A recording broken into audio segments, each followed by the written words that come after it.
আমরা আইন দেখে বুঝে নিয়েছি।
এই কাগজটা পড়িয়ে পড়িয়ে পড়াচ্ছিলাম। কোনো বিজেপি নেতা কাগজ পড়াবে না, পড়ানো সাহস তাদের নেই। এই কাগজে লেখা আছে পড়ালেই বাংলা মানে করলেই বাঙালি বুঝে নেবে। আমার একদিন এসে বলছিল বাংলা পক্ষে এই সেই এই করেছে সেই করেছে, সব বোঝালাম। আমি বললাম সিএ নিয়ে কিছু বলার আছে? সিএ নিয়ে কিছু বলার নেই, সিএ খুব দরকার। বললাম তুমি আবেদন করেছো? না আমি কেন আবেদন করবো, আমার কি দরকার?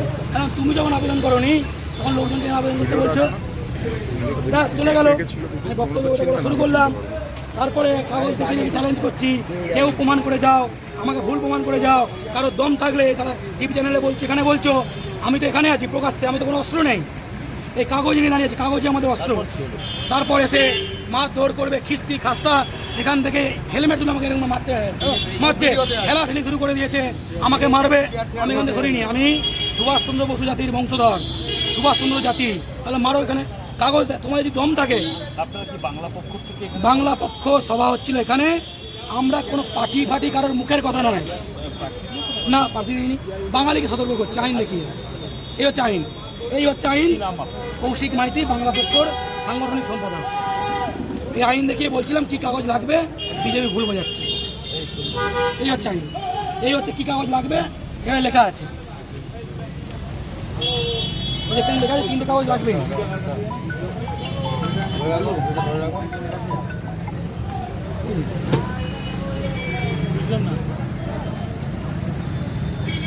না না, ওই লরিটা ওই দিক দিয়ে ঢুকছে, ওই জন্য।